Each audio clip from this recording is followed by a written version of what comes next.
And 3 decades ago, a small committee had a big dream to bring something to Wichita Falls that would attract potential visitors from far and wide, and also those passing through. Yeah, then after major fundraising efforts, the man-made waterfall off Central Freeway became reality 35 years ago this Sunday. Curtis Jackson spoke with some of the key committee members who helped put the falls back into Wichita Falls. And Curtis, how did it all come together? Well, according to original committee members, it took a whole lot of community support mixed with a whole lot of faith. If you've lived in Wichita Falls or drive through town on a daily basis, then chances are you've seen the falls, something that committee chairman Roby Christie says wasn't an easy task getting installed. It was a thing that really needed to happen, and a lot of people got involved to make it happen. Christie, along with Gail Thompson-Natali, along with several other committee members, raised roughly $350,000 to get the falls installed.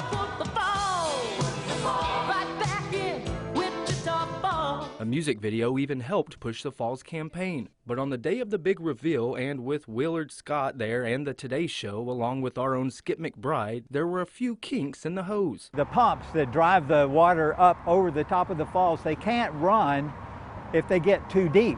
And so the river had flooded. There was water in the first floor of the hotel across the way, sea-doos running up and down the river.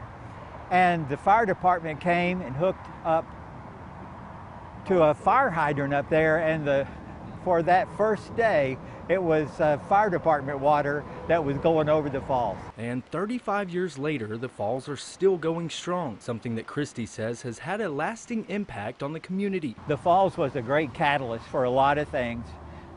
Riverbend Nature Center, the trail that runs to the Wichita sculpture at the site of the original falls.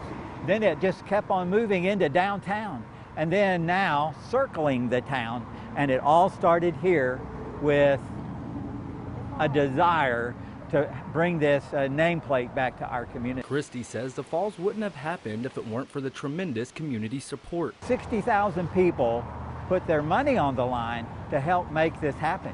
And then many more put their names engraved in bricks here at the falls. Christie says what started as an old dumping site is still thriving today as one of the most visited attractions in Wichita Falls, even 35 years later.